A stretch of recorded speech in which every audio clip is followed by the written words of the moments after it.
What's good, y'all? It's your boy Mighty Flame Dame back with another video. Before we get to it, make sure you like, comment, subscribe, hit the bell, turn on post notifications, share this video. So as you can see today, we talk about Thor Love and Thunder, and it's complete trash, and we're gonna discuss why. Spoiler warning, obviously. Alright, so the plot for Thor Love and Thunder is there's some weird guy named Gore, and it's him and his daughter, and they're stranded in a desert, and you know, they're like starving and dying and shit, and he prays to the gods for everything to get better. Then obviously things don't get better. After his daughter dies, he runs into the god he was praying to. Then he gets mad at the god for not helping him, because you know, as a god with millions and billions of people to look after, it's your personal job to look at everybody and help everyone with their personal individual situations. Then Gore kills this god with a god-killing sword that just so happens to be right behind him. Conveniently, he's now Gore the god killer, or something like that.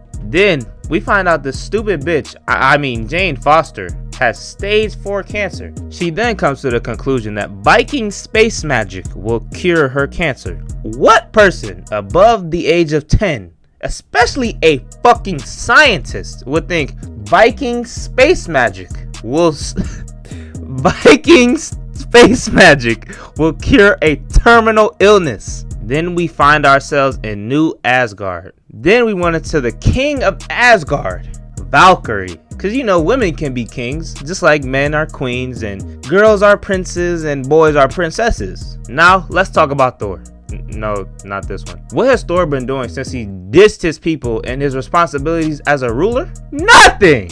Oh, sorry, my bad. He's finding himself like a 16-year-old girl with daddy issues. I mean, you think a man who's over 1,500 years old would have some sort of idea of who they are by now, at least. You know, I'm 1,500 years old. But I guess not. Thor has even lost his thirst for battle. Yes, a space Viking lost their thirst for battle. Sure, I can see a legendary Viking who's killed over 3,000 enemies saying fuck violence, you know, but at least he's no longer a fat piece of shit. Then Thor comes back to Earth to fight black monsters in New Asgard, and then he runs into Jane Foster, I mean the mighty Thor. We also see that Mjolnir is now reassembled, and then it really confused me, because if Mjolnir can be reassembled after being completely shattered, well, I guess Thor wasted his time damn near killing himself for a new weapon. Then Thor gets into a scuffle with the god killer guy. Then the god killer man kidnaps all the children in Asgard, and then he just leaves. So then the gang comes up with a plan to unite a bunch of gods together, form a team, and defeat the god killer. And then they go to a place where all the gods are, because you know, it's not super convenient that all the gods in a massive universe are all in one fucking place. Now we're here, and Thor meets his hero Zeus, god of lightning, the god of gods. Now, when I heard about Zeus, I expected him to be built like Thor or like The Rock, you know, someone big and muscular. But nah, he's just some fat old guy. So, yeah, whatever. And what does Zeus do when he meets a fellow god with very similar abilities as to him? He flicks all his clothes off because, you know, a naked grown man is super hilarious. Wonder what the reaction would have been if it was someone of a different gender. Then he explains the situation to Zeus. And you know, Zeus, the god of gods, the ultimate god right here, says he's afraid. Afraid! They then start fighting. And going into this movie, when I heard Zeus was going to be in it, I was pretty hyped up for that part of the movie, because I wanted to see Thor fight Zeus. You know, they got pretty similar powers and abilities. Even in the comics, they got a little bit of a rivalry going on. You know, I expected some Goku versus Vegeta, Naruto versus Sasuke, LeBron versus Kobe type energy. But no, Thor literally kills Zeus in one attack with Zeus's own weapon. Great. So then they go to the Shadow Realm to fight the God Killer Man and saved all the kidnapped children. But on the way there, Thor and Thor have a romantic moment. A romantic and very loving moment. Because you know, nothing spells romance like a grown man stumbling over his words and a woman telling her lover that she has stage 4 cancer. And it makes me wonder why Thor wants this old scientist lady. You'd think a god who's known widely throughout the universe would just have like a harem or something. I mean, Zeus's fat ass had multiple bitches on his armor. He's a scared little bitch. And also, as you see, the girls who were holding on to Zeus were visibly aroused when they saw Thor naked. And you can visibly see them get agitated when Zeus put clothes on the nigga. Even at the beginning of the movie, it shows Thor getting bitches. But nah, he wants Dr. Jane Foster because out of all the women in the MCU, she's clearly the sexiest of them all. I mean, obviously, no one else in the MCU comes anywhere close to her sexiness. Jane, during this romantic encounter, also explains that Mjolnir was calling to her, which makes sense. Even though Mjolnir spent over 1,000 years in Thor's possession, it totally makes sense it would call out to some random dying woman that it barely knows.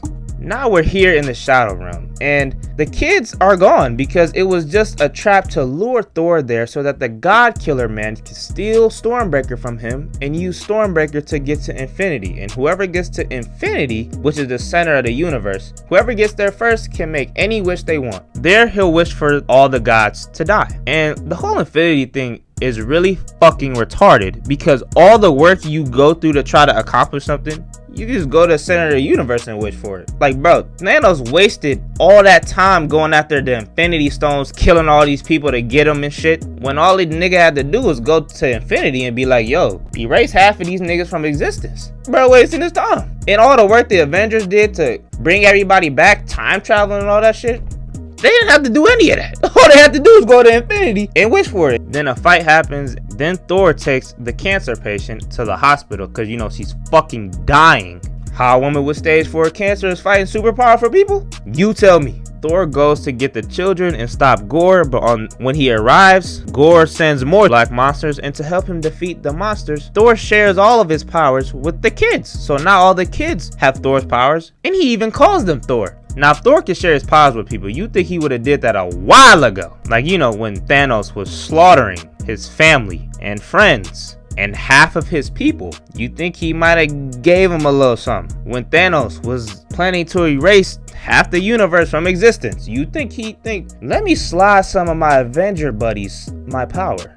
Also, Thor is his fucking name, bro. It's not a fucking title that's just given to you because you run around shooting lightning out of your fucking hands. Then Thor fights Gore. Then, dun dun dun dun, here comes the mighty Thor to save the fucking day. And now that they're in Infinity's lair or whatever, Thor talk no jutsu's Gore because, you know, small words of don't do that, that's wrong, from a person that's from a group of people that you literally despise would definitely stall and stop your resolve at the fucking end of your journey. Then he wishes to bring his dead daughter back to life, and then he croaks and dies because, you know, that sword was killing him the whole time. And I guess he thought it would be okay to leave his daughter without a father.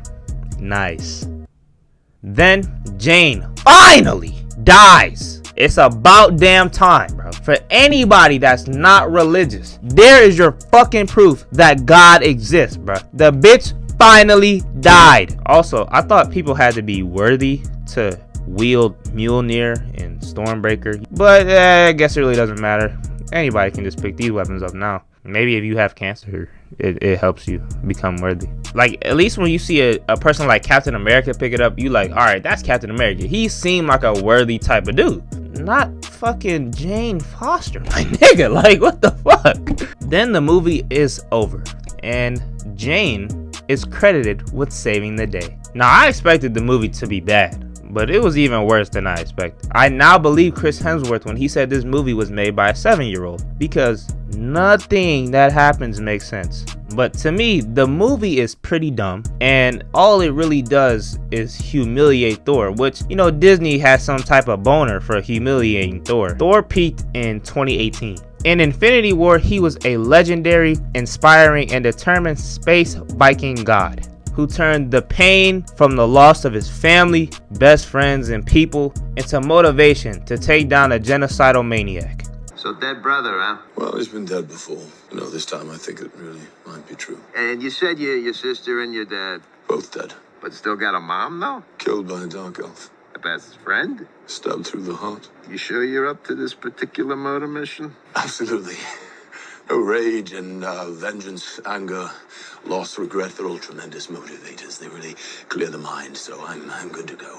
Going to great lengths of even damn near killing himself to forge a new weapon to take down the most powerful man in the universe. But then he turns into a fat loser who drinks all day, barely bathes. The only time he leaves his house is to get beer, and he yells at kids on Fortnite. After humiliating him in Endgame, in this movie, damn near every piece of Thor's dialogue is played up in some way to be a joke to laugh at, and he's a sad loser who just won't get over his fucking ex. And in his own movie, he's not even the true hero. He's not the one who saves the day. It's his ex-girlfriend who's dying of fucking cancer. How the fuck is a cancer patient saving the universe, bro? MCU Thor, he was once a great man. Now he's a fucking loser, bro. Fuck, bro. Like, this shit genuinely pissed me off, bro. But if you enjoyed this video, make sure you hit it with a like, comment, subscribe, hit the bell.